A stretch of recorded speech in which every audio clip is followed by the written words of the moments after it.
What's up, explorers? Christopher J. Wesley here for episode 3 of Canvas and Quill. So there's this theory that I came across when I first started trying to figure out how to engage in self-help, like how to fix myself. Because at this point, I was about 12 years old and knew I needed therapy, and my parents weren't going to give that to me because they rightly assumed that if a therapist got a hold of me, the first thing they would do is blame my parents, and they didn't want to pay for someone to blame them for my problems. So this concept that I came across trying to fix myself was the concept of the inner child.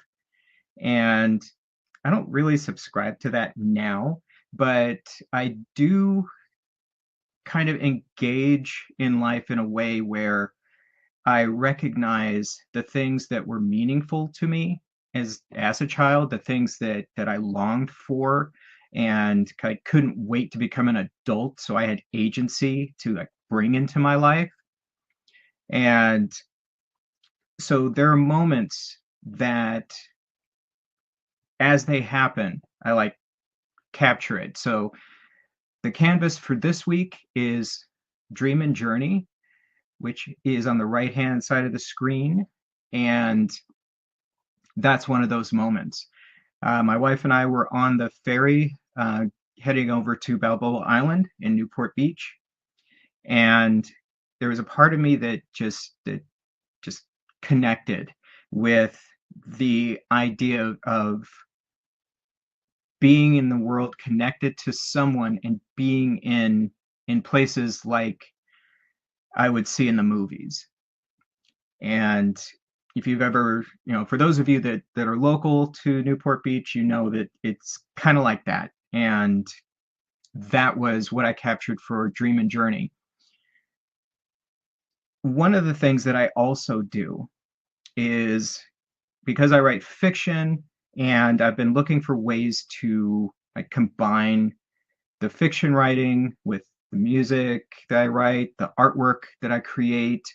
So I'll curate certain works that already existed before I really knew what to do with the fiction. And this piece is curated for a character named Lindsey Falco. And one of the things that I do in the flash fictions or in the fictions, is kind of write the story of how that character relates to that artwork. So I'm going to read to you one of those flash fictions right now. And this is in the voice of the character, Lindsey Falco, talking about her relationship with the image or the artwork Dream and Journey. One of the things I love most about being an artist is the way I can take life and add a layer of pixie dust to it. Dream and Journey is one of those moments. My friends Sylvia, Cassie, Raquel, and I were taking the ferry to spend a week on Balboa Island in Newport Beach, and I had this sense of calm and sisterhood that moved me to tears. Our friendship was such that no explanation was necessary. Sylvia gave me a sympathetic smile. Cassie wrapped an arm around me, and Raquel punched me in the arm and told me to get over it. Sylvia had 2 weeks into her engagement, and she was 4 months away from her wedding to soon-to-be husband Frank. This weekend was the last time we were going to have each other in this way. We each made promises that week, but I knew even then what that kind of promise was worth.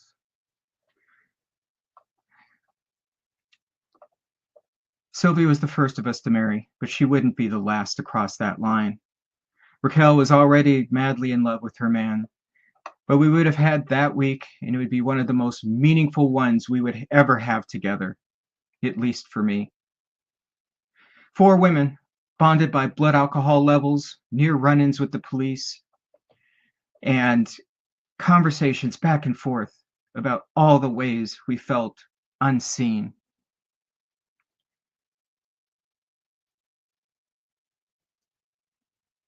Even sorry about that. There were so many experiences that we experienced that week that those 3 women couldn't leave my heart, even if we were put in another person's body. Even the transplant victim would feel that rush of fondness if he or she were to come into contact with them. This painting sold during the opening reception it was displayed at. I like to think it's because everyone has that sense of dream in their journeys, that fullness of heart that makes the lights brighter and the way clearer.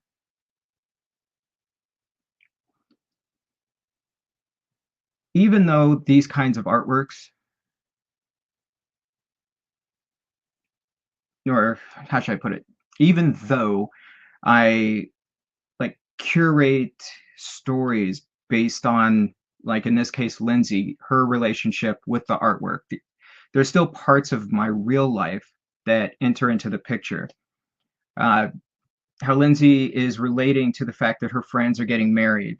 So I too, at one point, found myself, I was like the last person out of all the people in my life, not just friends, even family members.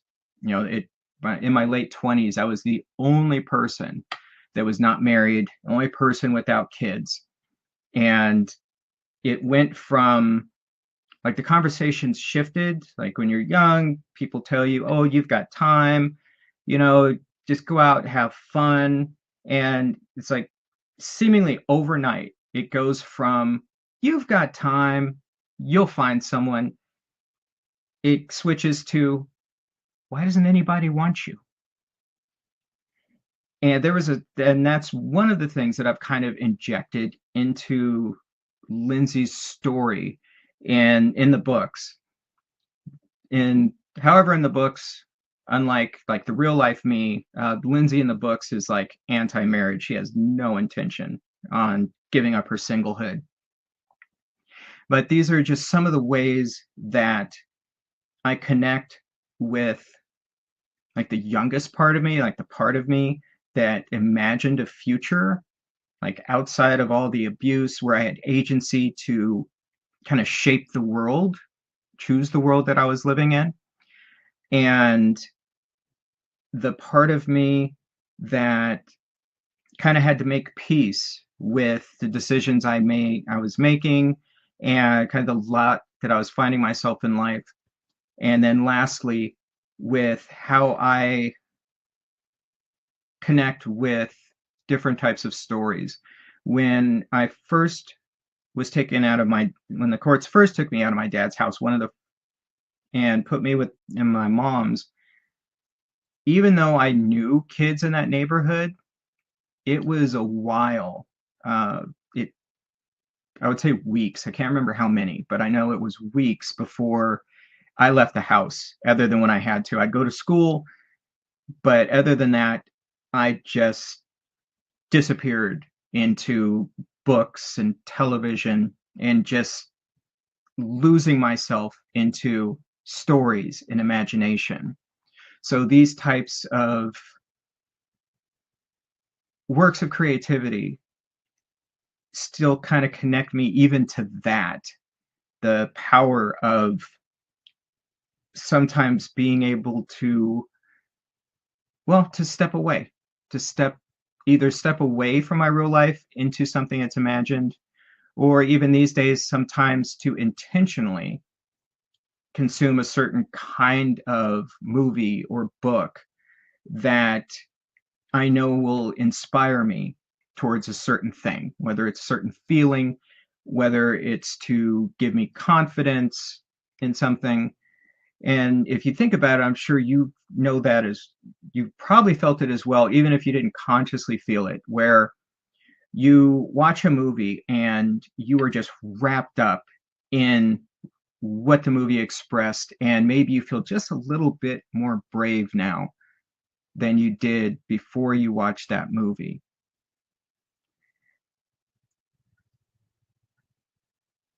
It's something that that you can engage with, that you can bring into your life, knowing that if you really start paying attention to the types of things that you watch, and how they make you feel. It's one of those things where you can, if you don't say have a friend that you can talk to about a particular thing, or you maybe feel embarrassed or shame about not feeling up to a particular challenge, you can, and I do this myself sometimes, I will watch something and use that as the kind of pick me up I need to do the thing that it is that I want to do. So that is our episode for today. And I'd love to